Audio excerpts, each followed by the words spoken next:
guess what? We are here with When the Deadbolt Breaks. What a fucking fantastic album they have coming out for you. It is In the Light of the Vatican Fire. It actually releases tomorrow, 6/27, on Argonauta Records. Um, I have to preface this. I just told Steve the fucking album is so good. Like I love that it is a from start to finish, it is a complete art piece, but you can pick any song out of there and it's like the soundtrack to a fucking movie. It is fantastic. So thank you all for fucking putting that together and putting it out. Holy shit. Thank you. We appreciate that. That's Um, that's pretty incredible. Thank you. Yeah. l- let me ask each of you the hardest question that you're probably going to have through this whole thing. Is there a song that each of you have that speaks to you more than the others on the album? Absolutely. I have a favorite. I don't mind saying that I have a favorite cat either, which I know you're not supposed to, but Red Sparrow. For me, that is like if we're going to accomplish something and just put one thing out there, that's what I would want it to be, just because it kind of encompasses everything that I think about with the band as far as where our individual talents, where our individual songwriting, where our individual voices come out. That one track, I I can listen to it over and over and over again myself, and I do not typically like anything that I myself produce. So it's a little unusual for me to really feel good about that. But that tune I think is just chef's kiss. Fuck yeah. That's that's a great fucking song. It like it I'm gonna tell you, like when it started, I was like, okay, like I love how the guitars start and it like takes you and then you get in the middle and it just goes fucking crazy. Like yes, that is one of my two. Mhm. Um, how about you two? I would have to say Red Sparrow is probably my favorite too. It's a very emotional song to me. I know we said we didn't want to talk about religion, but I was raised Roman Catholic and then kind of diverged from the faith like years ago. And part of that, like, part of the verse is like, basically doing the Our Father and then kind of adding my spin on it as you're not there for me anymore kind of thing. And just like I had a really hard time actually like singing that part through. Like I just kept crying every time, and Yeah. it's a very emotional song for me. But it was just one that I like needed to write and get out. Yeah. But and then the fact that we also have chipping sparrows in there also makes me very happy. Yeah. I'm an avid birder, so I use this app to record all these birds around our area because we live in the woods here, and I was like, Aaron, can we please incorporate this somewhere? And we do have it at the end where there's like all these chipping sparrows and Yeah. yeah, birds. So Hell yeah. yeah, I'm here for animals and I'm okay with religion in that context. yeah, Like totally yeah, okay with that. yeah. How about you, Aaron? I think for me, I'm going to diverse a little bit. Like I say, it's got to be Chaos of Water for me. Even though lately it's been a pain in the ass to to get it done to play it live. But for me, like the whole song is a major uphill battle, which maybe that is appropriate, I guess. Um, and the lyrics represent that, and I think it kind of represents a lot of things in my life. And I think like for me, like every album has been representative of an uphill battle or downhill battle within my life, and I think that song is a perfect representation of that for me. So it's Right probably one on. of the top ones for me. Yeah. So I've got to say, like between the three of you, you got the two songs that spoke to me the most. Like those those are, and funny enough, In the Chaos of Water is the longest song on the album. yeah. How Yep. many people are gonna say that's my favorite? But like Yeah. like I'm fucking here for it. You know what I It, mean? it's funny. We've had a couple reviews. Hmm. So in the beginning, when we first started getting the very first record we put out, like the first thing that I thought to myself was like, people are gonna fucking hate this stuff.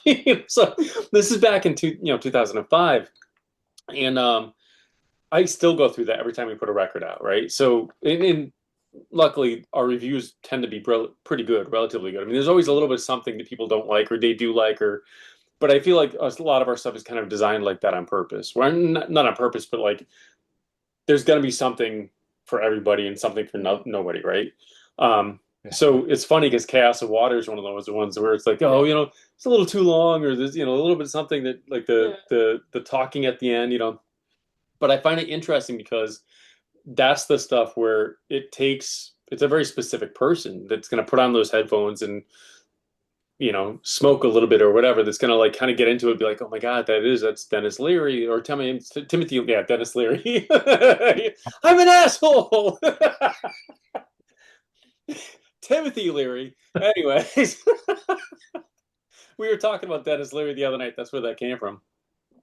But Well, so I mean, it is Timothy kind of Leary, funny Dennis Leary, there's yeah. not like one's an But that asshole, one taught us about LSD, like whatever. seal eyes, yeah, but Yeah. so it is kind of funny, but yeah.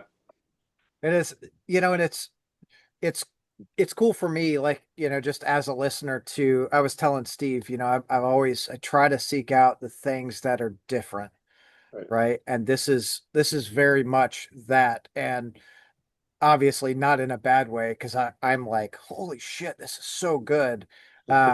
Like I've got it in my calendar to send it as soon as it releases, to send it to a really good friend of mine. He'll listen to it at work, and by the time he gets off, I almost guarantee he'll text me and be like, holy shit, dude, we've got to get them down here. Like, yes, we do. Whereabouts are Um, you? so I am in Louisville, Kentucky. Oh shit. That's Oh, all right. fantastic. Nice. Yeah. Yeah.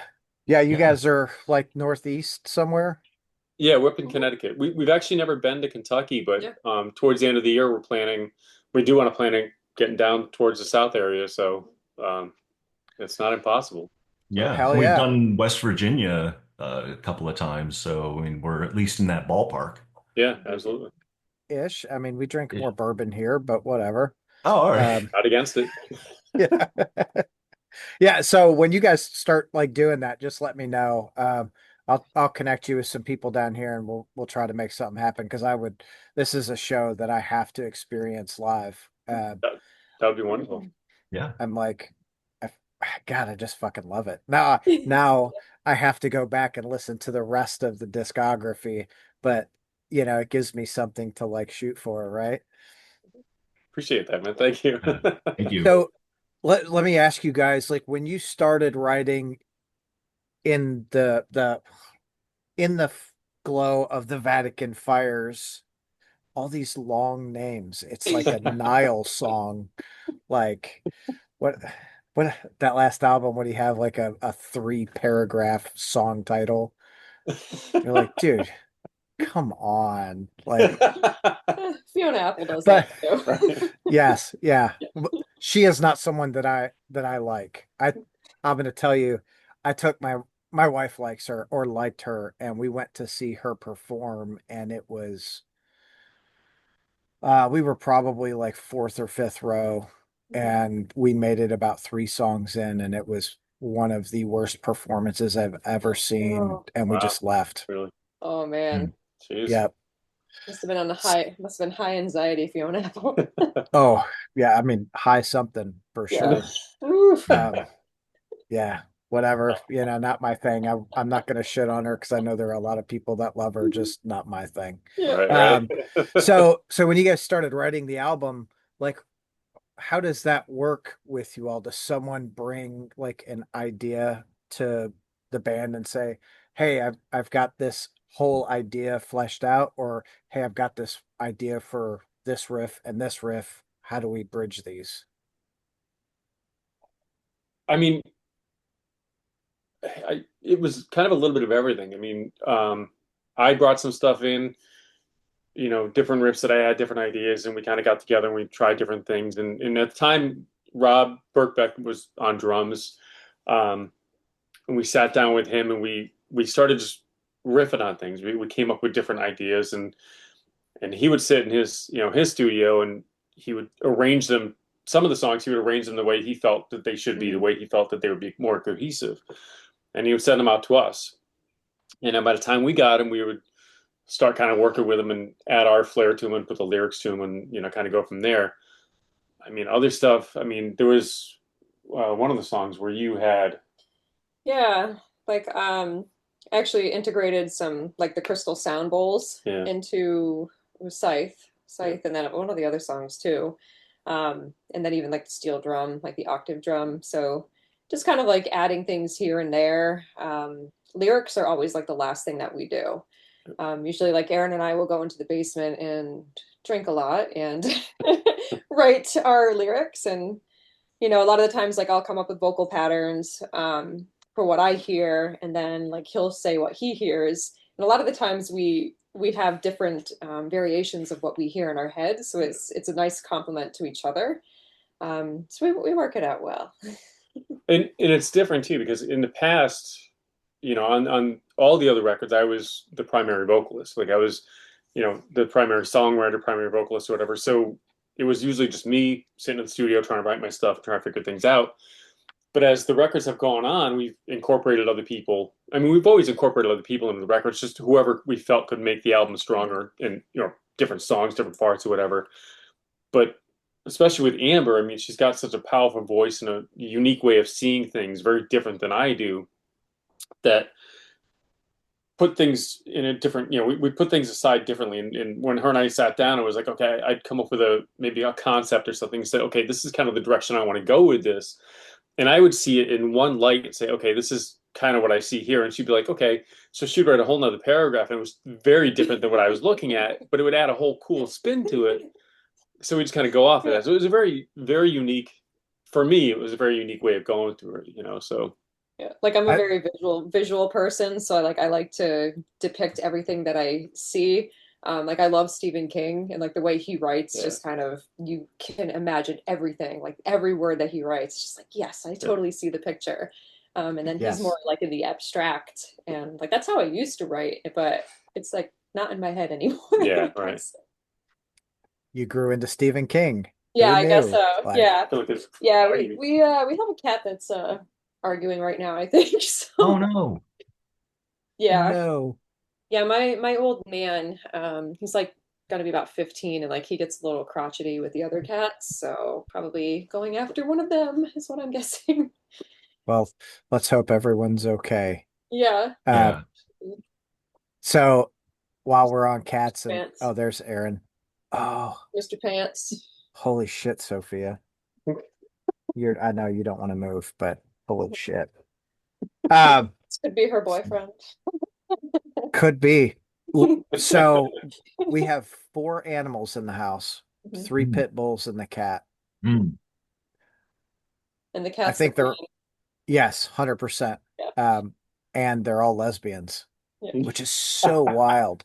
Like, so that the oldest, Camille, we got her, she was like a transition dog because my other dog was going with my ex. mm, Um, and she didn't like that I was dating someone new. So we got Camille, and we tried Camille needs a companion. So we spent probably 6 or 8 months introducing her to dogs, and my wife was very adamant we're gonna have a boy. I'm like, I don't know. She's gonna tell us what we're gonna have. Like that is how that works, right? right. Anytime a boy came by, she'd snip, growl, and turn away. Like, okay, they're not coming home with us. mm. So then we got Gaia, but they're about the same age, and introduced them. Like went to some adoption event and introduced them, and she was like, "Hey, what's up?"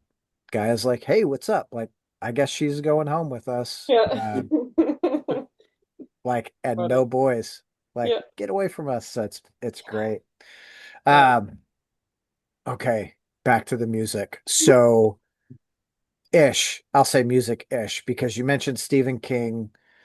I have to ask, favorite Stephen King. Right now, honestly, Fairy Tale. I am in love with that book. Um, And actually, like parts of like the Deep Well kind of draw on that book. Because it reminds Okay. me of a very darker version of Wizard of Oz. Like, so it just, I can, my imagination as a child was very much like that, going into different worlds and realms. And that's exactly how that book is. Like, you basically go down this deep well and there's a whole nother world. That was kind of cool. That was kind of dying and like turning into the gray. I'm gonna have to like read that. It's Like really interesting. Yeah. my my favorite Stephen King is the Dark Tower series. Have not read it yet, but everybody's like, gotta read it. Yeah. Yes, 100%. Like it is in my mind, it's the first book is a little slow, but once you get past that, it's like bang, bang, bang. And I went to a show 3 or 4 months ago, and there was this band was called Year of October playing, and I don't know, there's probably 30 or 40 people there, and we're all just hanging out in this little bar. And she goes, in this song, uh, the whole lyric content is based off of a Stephen King. Yeah. And I was like, holy shit. And she's like, it's a Dark Tower series. And everyone's just kind of looking at her like, what? I'm like, that what a great fucking series. And she goes, damn right, it's a great series. And then they went into the song, and I was just Yeah. like, hell yeah. Yeah. Like it's fucking awesome. It's a really good, like thorough series. It'll take you a Yeah. minute to read, but man, it's Yeah. great. That's Yeah. awesome. Yeah, so I'm glad that someone else is also like Stephen King. Like, Yeah. yeah. Yeah. So how long did it take you all to record this? Steve? Year and a half, maybe 2 years. I don't know. Yeah, I mean, I know I had the files forever. Yeah, it took a while. Um, yeah, I myself, it was probably 2 or 3 weekends put into my little studio to get through my bits. Mhm. I think it was longer to really figure out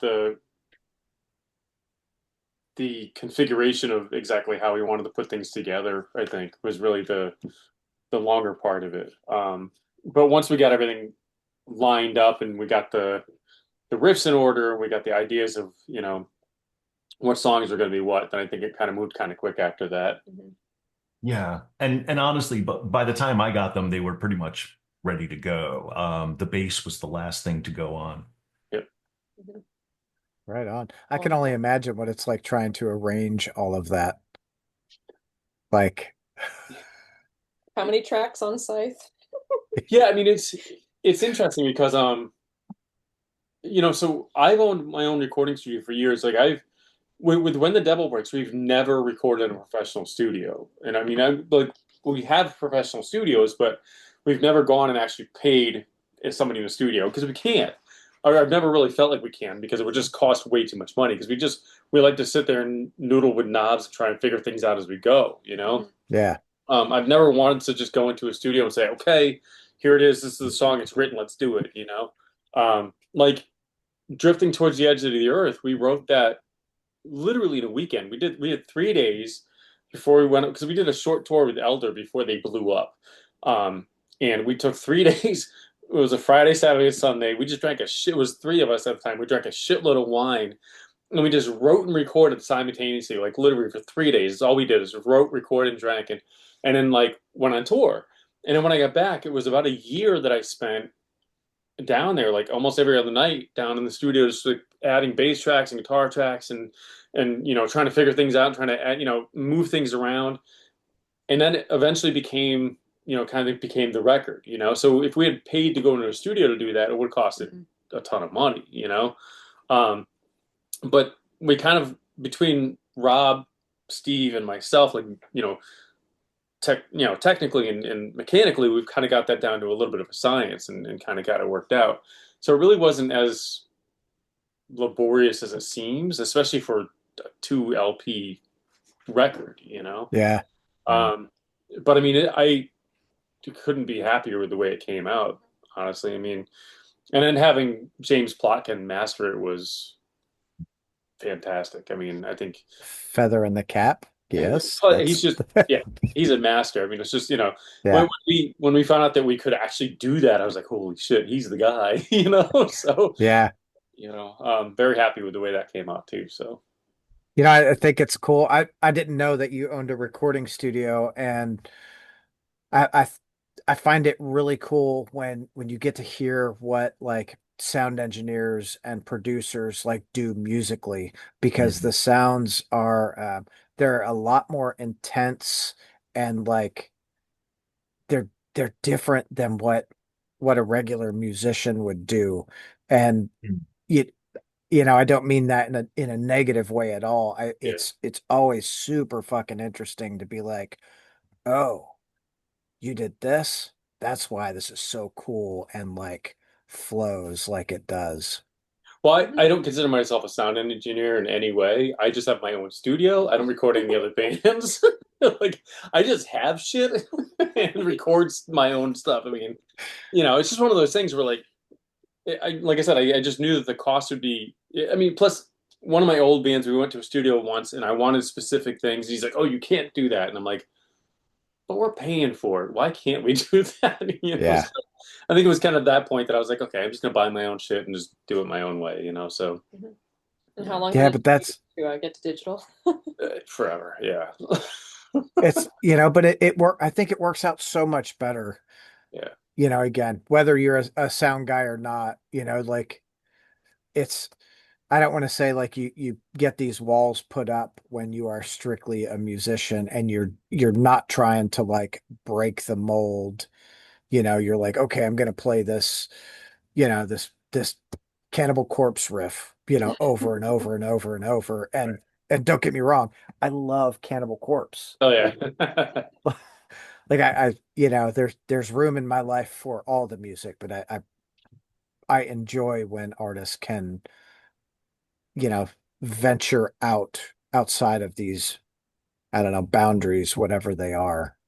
well, and that's part of the charm too. Is that like I see things in a very specific way, or sometimes too specific, or like I see things in a way that I don't know how to get it done, and then I look at Steve and Steve's like, oh, here it is. I mean, you have this very specific, I mean, you have a way of looking at things very different than I do. And it makes it able to work in a way that I can't make it happen. Teamwork. Mhm. That's that's what it's all about, Building synergies. it for real. There's no divas here.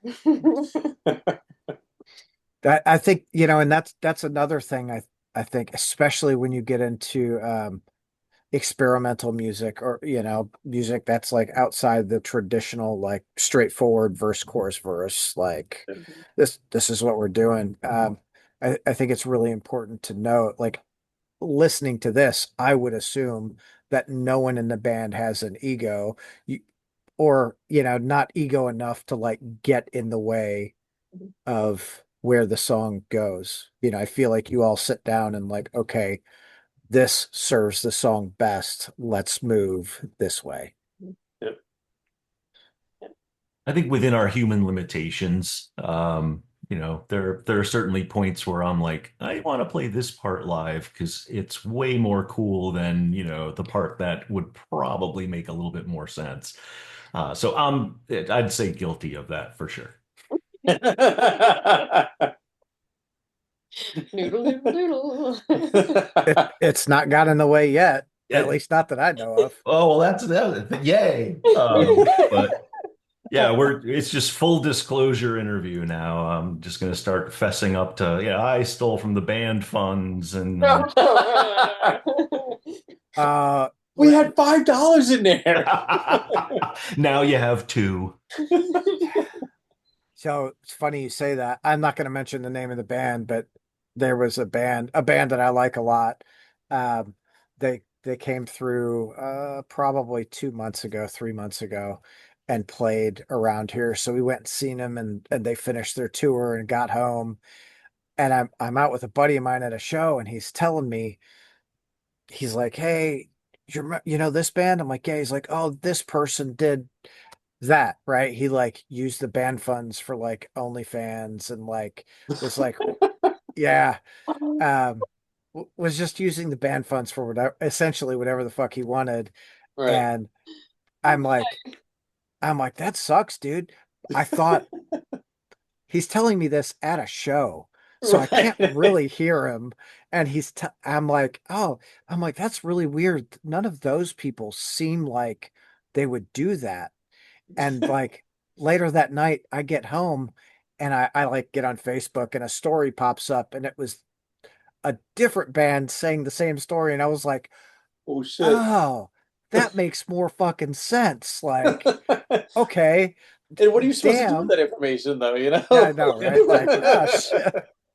Like, You fuck. know, it's funny. Like one of the things we used to say on tour all the time, or like whenever we're like, doing the 3-day weekend thing or whatever. I'm like, man, being in a band is dumb. You know, I mean, I love it. Don't get me wrong. Like I've done it we've done it for years, and I'm gonna keep doing it until hopefully I die. But I mean, at the end of the day, like sometimes it is kind of stupid. You're like, we're like almost 50 years old, and it's like, it's like I remember when I was in cable, we're laughing about it because we sit down, we're having dinner, we're like, think about it, man, like we're sitting here in a basement as adults and we're like trying to explain a song to somebody. We're like, no, it goes bum bum bum bum bum. You're like trying to, you just sound like an idiot trying to tell me, and we're like, what the fuck are we really doing here? So, but I mean, honestly, like it's at the same time, it's one of the greatest things that I will ever do at the same time. Hell But yeah. I don't use any of the band funds for OnlyFans. I mean, Apparently you're missing out, dude. That whole $5 is gonna get you Uh, a I'm not picture or two disagreeing. anyway. I'm not disagreeing because Steve stole the money, so that's why I can't do it anyways. Yeah, indeed, yeah, that's true. indeed. Steve's like, I bought a Snickers. You don't need any more naked photos Right. Yeah. from whoever that person is. Yeah. That's so great. So what's it like when you guys play live? Well, first when we go to the venue, I always get the so are you the girlfriend of of the guitar player? Like basically trying to charge me to get into the show, and I have to be like, no, I'm in the band. So Every single time. that's usually our, getting into the door thing, and Yeah. then there's loading I in can all see of the that. ridiculous amount of gear that we have. Yeah. Yeah. We have for three of us with no drums and three, two stringed instruments and a couple of vocalists, we have more gear than a 5-person band generally does. Yep. It's pretty ridiculous. Yeah, Um, four pedal boards. yeah. But this we use this. We have a projector that we use. We've been using it for years, and we like. I mean, it's loud and it's intrusive. But we've always tried to set up where like the band itself doesn't matter. Like so, Mhm. whoever's on stage, it doesn't matter. Like there's no you ignore the people. Like it's more about the aesthetics and the visuals and the this wall of sound and the vibrations and everything that's coming at you. And there's no we don't talk between songs. I mean, sometimes I'll say something really stupid, but for the most part, it's Mhm. there's no how are you, Rockville, or it's Mhm. just flowing from one song to the next. It's just Yeah. creating an atmosphere and just trying to get a vibe going from one thing to the next. And Mhm. if it's 45 minutes, if it's an hour, if it's an hour and a half, it's 15, 20 minutes, whatever. Yep. It's a complete flow of what we're doing with the visuals and all that. So yeah. Yep. I actually prefer when artists don't really talk between songs. Like I not nothing against those who talk other than I'm not here to listen to you talk. I want you to play fucking music. Right. You know, Yeah. like I guess sometimes it's all right if they talk, but more times than not, I'm like turn to whoever I'm with and I'm like, God, I wish they would shut the fuck up and just play. Just do your thing. Yeah. Yep. Yeah, like And over like here on bass tonight is Steve Wader. And then we have Aaron Lewis. Yeah, it's yeah. There is truly nothing necessarily wrong with that, though. It's just that we just choose not to do it. right. Yeah.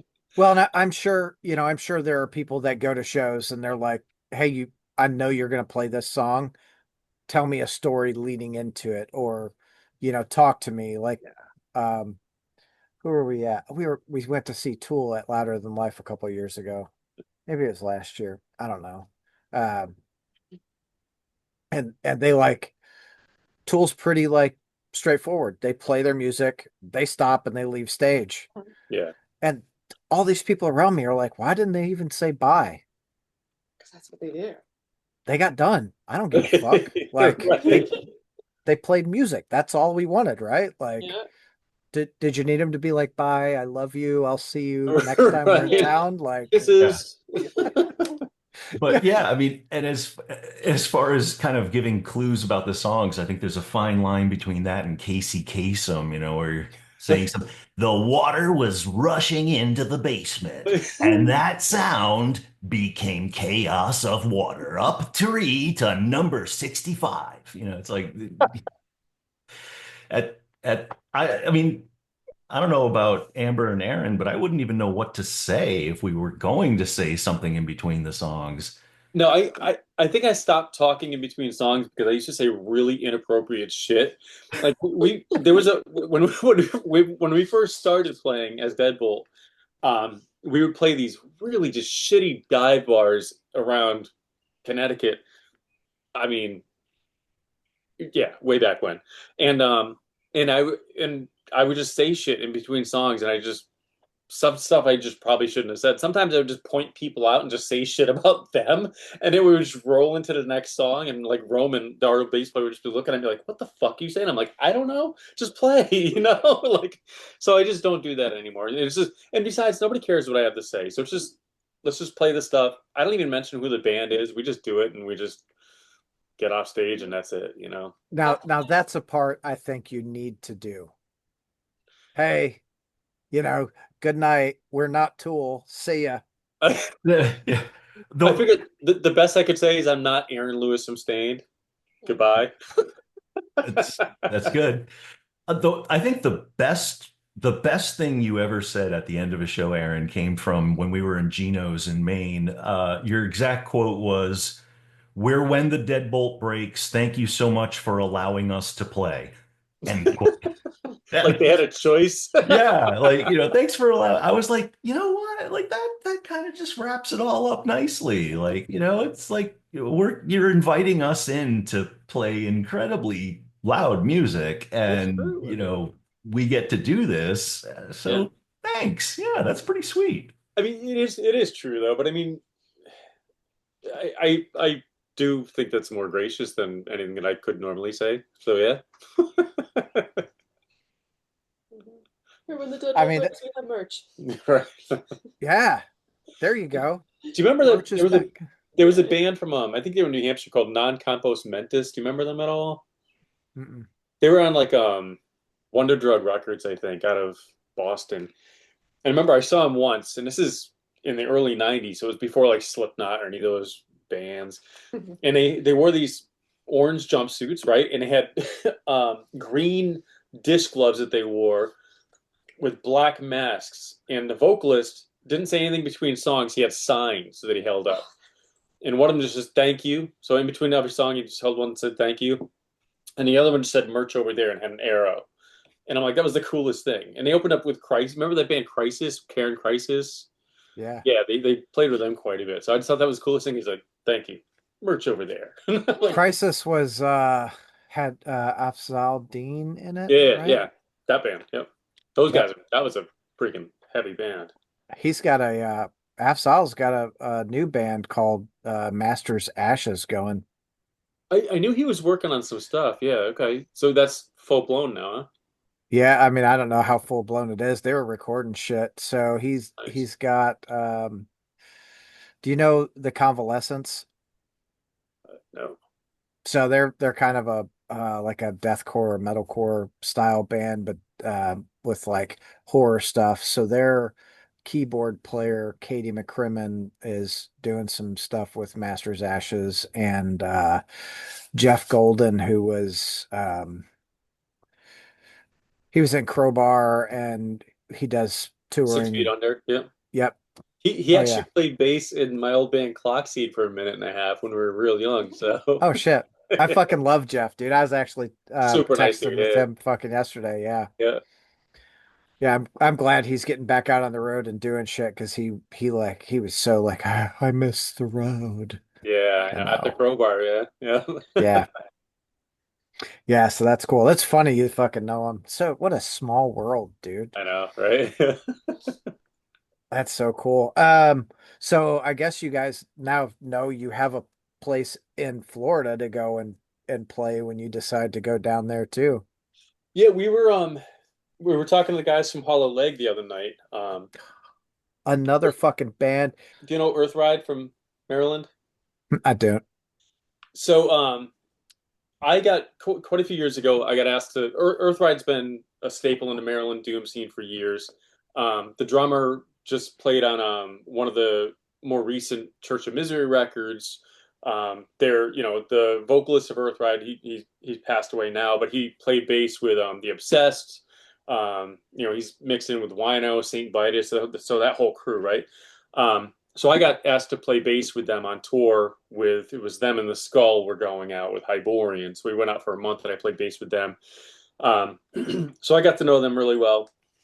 And after Sherman, the vocalist, passed away, we wanted to do a reunion type thing at the Maryland Doom Festival, just kind of in his honor. But we needed somebody that could fill Sherman's shoes vocally because he had a very, very unique voice. And I remember talking to Eric, the drummer, and he's like, "Hey, I got this guy from Florida coming up to do vocals." And I'm like, "Who?" He's like, "Do you know Scott from Hollow Leg?" And I'm like, "Yeah, we played with them a couple times, but I don't really know Scott that well." And he's like, "Yeah, he sang for Bloodlet." And I'm like, "Wait, get the fuck, Bloodlet?" Because Yeah. as a kid with Bloodlet, I had that tape. I still have the Anthologen tape, and I'm like, I didn't know when we played with Hollow Leg, I didn't know that was Scott from Bloodlet, you know. So now, flash forward, here we are. The first night we were practicing as Earthride in Eric's basement with Scott from Bloodlet, Hollow Leg on vocals. Two things happened. First of all, the second he hit that microphone, he channeled Sherman's voice. Yeah. It sounded like Sherman was in a room. It was really amazing. And then also I'm fanboying because I'm like, this is the dude from Bloodlet, So it was pretty amazing. But so now Scott and I are pretty good friends, and they came up through Connecticut the other night. We were hanging out with them while they were playing at Strange Brew. Strange Brew, and we've been talking about trying to get Deadbolt and Hollow Lake together to try and do a short run. So we were talking about maybe trying to get down to Florida and doing a rundown that way. And actually, we were talking to a buddy of ours the other night who's in North Carolina too. So maybe hitting Reggie's, and this could end up being kind of a cool little thing. So Hell yeah. So when Hollow Leg was on their way up to Maryland Doomfest, they played here. So we've got there's this bar, Mag Bar, and they do every Monday they do Metal Monday, and um it is so fucking bonkers. Almost every Monday it's packed. Like I think last Monday there was I counted 75 or so people in there. Mm. Um Unfortunately the Hollow Leg show there was only like 40 or 50 and I'm like where the fuck is everyone? Like it's a big family. All the people that come every fucking Monday. It's the same people. You walk in, you're like, "Hey, hugs, miss you. Haven't seen you right, since last week." You know what I mean? yeah. So when they showed up, I was just like where the fuck is everyone else? Aw. Shit. Um, but I would say, like, dude, if we could make that bill happen here, I'm fucking into it. I would love a fucking Deadbolt Hollow Leg fucking show. I think we can make it happen. When the Has Deadbolt to be breaks the hollow leg. Yeah, Hollow right. Leg. Yeah. Metal Monday. That's fucking Hell yeah. oh Right. God, this is fucking exciting. God, it's so funny. Like when you get into like the world of music and you talk to people and you mention someone, it's like, oh yeah, well I know him and Yeah. I know these other people, and you're like, oh, Yeah. such a it's such a small world, but it's such a great community too, you know? It is. I mean, especially the doom scene. I mean, Steve and I were talking about the other night that the way the metal scene used to be around here back in the day, it was really different. There was like a very weird competition almost feeling about it, you know. But now that doom and stoner and like there's a weird changing of the tides that happen, and now there's a lot more of a community thing, and we'll travel to West Virginia and Maryland and Pennsylvania, and you just even if you don't know the bands that you're playing with, you almost immediately become friends with them, so it's cool. It's a very different vibe now. Yeah.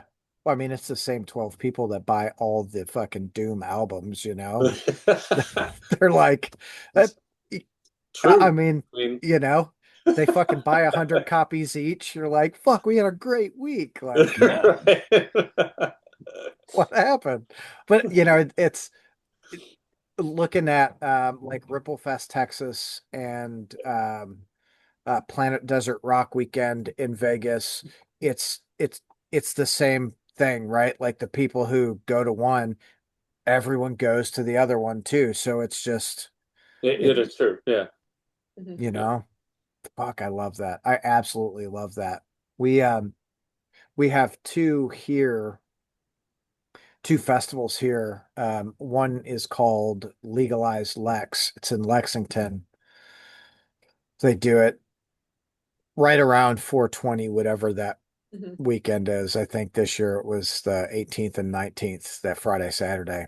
Mhm. Okay, that's cool. Uh, and it's 2 nights, and Braun from Crop and Josh Flowers from Swamp Hawk, like they curate the whole thing. Wow. It absolutely crushed last year or this year. Last year was great too, don't get me wrong. But year one was last year. It was one night. Year two was 2 nights, and it was fucking wild. And there is also this is the Kentuckiest thing ever. Holler of Doom. Oh, we got to do that. Yeah. They like you go out, it's again, it's 2 days for the people in attendance, it's $30 a day, and you get to camp at the fucking festival grounds. That's cool. Damn, that's cool. Yeah. So they just literally just put out a short today, and he was like, "Oh yeah, we'll be drinking or smoking or whatever we're doing, and 4 in the morning decide we want to play, and someone gets up and gets on stage and starts playing, and other people start showing Oh up, and shit. like, all right, we'll just jam." So That's awesome. That's Oh, funny. wow. Yeah, that is wild. yeah, that one comes up in 2 weeks. Oh, we'll be on tour then. So I can't make Hell that. yeah. Yeah. Very cool. Okay, so where's the tour going? Sorry, you broke up for a second. Say it again. Oh, I said, where's the tour going? So we're starting in Bethpage, New York. I know we're heading up into Canada for a couple nights. We have three definite in Canada right now. We're working on a fourth right now. I know we're coming back down to Vermont and Massachusetts. So that's it. Okay. As for July, that's it for right now. So it's kind of a short run. I know we're working on some stuff for August. So Hell we yeah. haven't been to Canada since 2016, I think. So looking forward to getting back there. Hell yeah. Yeah.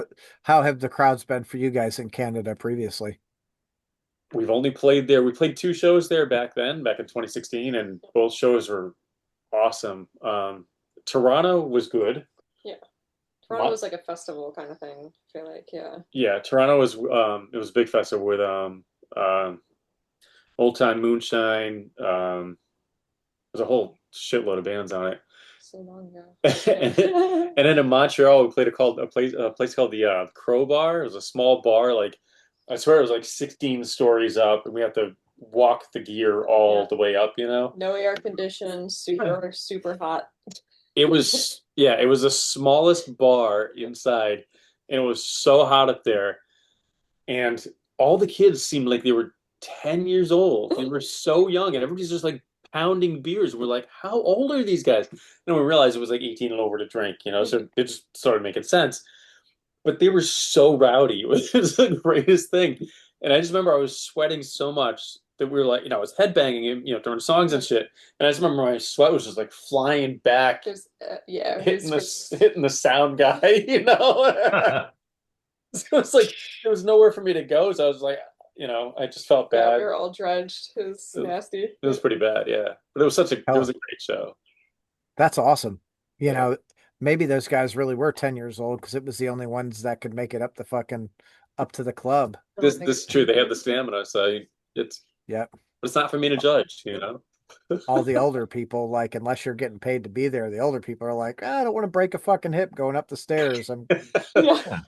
They give up on step two. Yeah. It's a lot like the long walk, only there's no army and only one kid wins and he gets a beer at the end. Yeah. Yeah. Oh fuck. God, I hope that place is still there. I need to figure this out because I want to show up and see all the 10-year-olds drink too. Like that was, so I grew up in Detroit and when we were, God, it was probably 18, 19, we'd go across the bridge, and back then, I mean, shit, that was 30 fucking years ago. Holy shit. All you need, all you needed was your ID to get across, Wow, you yeah. know? A little Now different you need, now. yeah. Border Now the Patrol, passports, you're like, I don't know. Yeah. sorry. So what, It'll be interesting. yeah. What do you all have, or what do you all hope happens with the release of the album? Steve? I hope at least one person listens to it front to back, honestly. Already done. All right, woohoo! Then I can die now. I mean, there's Steve's like, I'm out. That's it. I'm out. Yeah.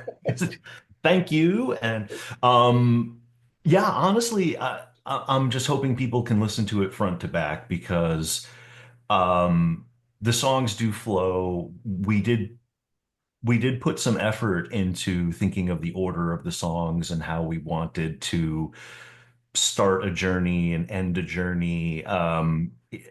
I think having Chaos of Water be on the last song on side two, it's supposed to be kind of exhausting. So you almost have to heave yourself up to switch over to the next record.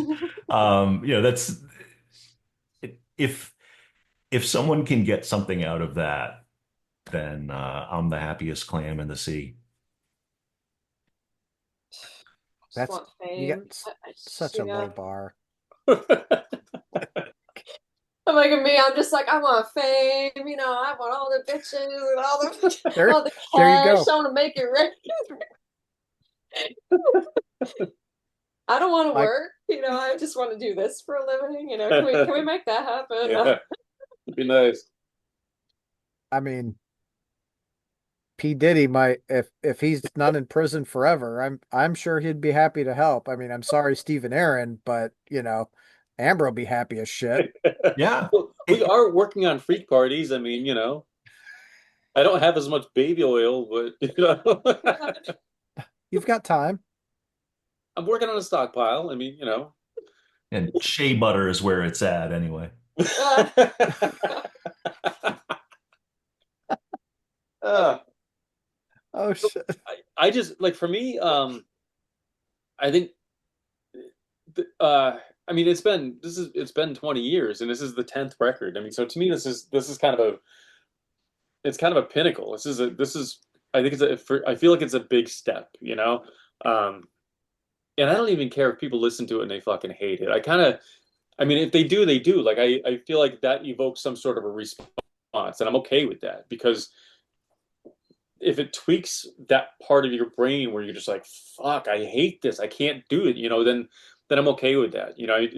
I feel like maybe we did something right in that aspect, Um, but I'm with Steve. I do hope that people give it the time to listen to it from front to back and really, give it some thought because we put a lot of effort into it and it's not just something that we went out of our way to be like, oh, just be as weird as possible.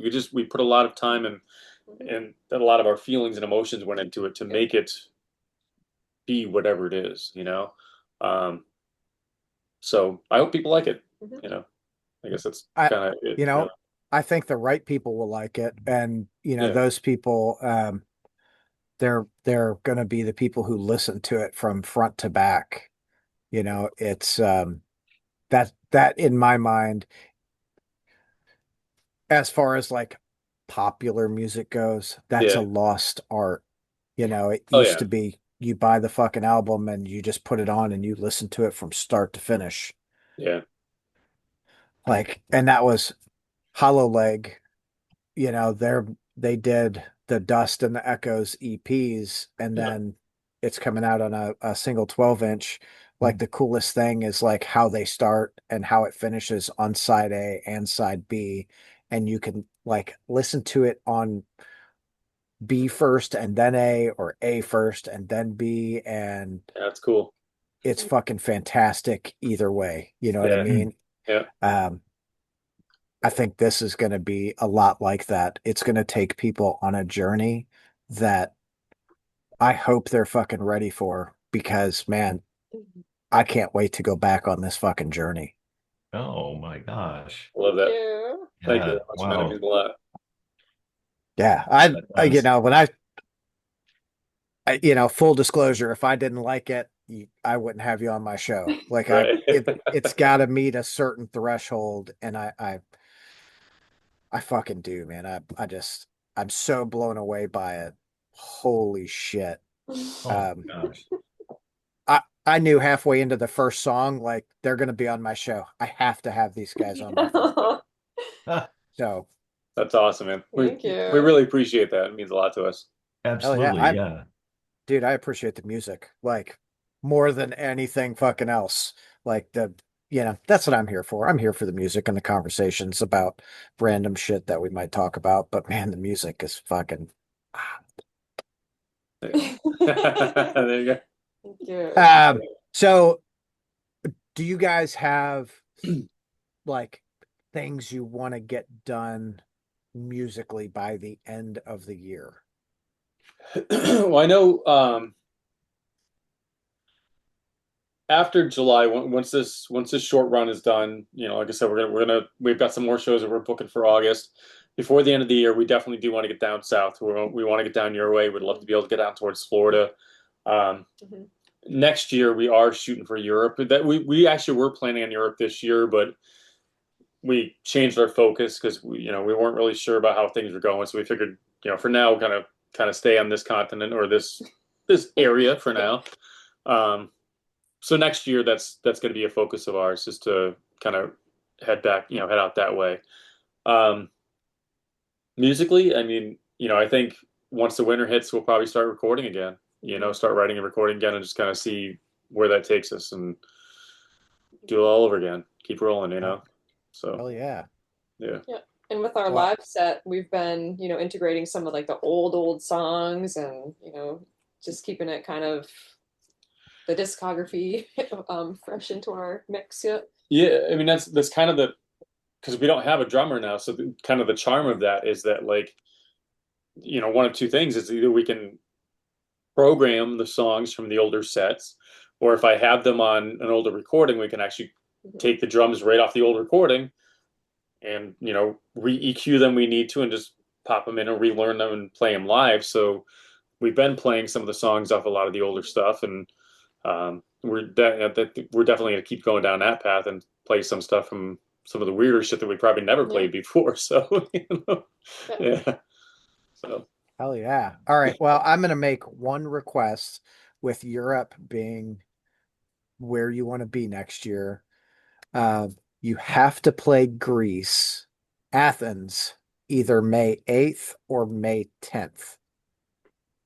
I'll have to write that down. I don't have the best memory. Right there. Steve, you got that?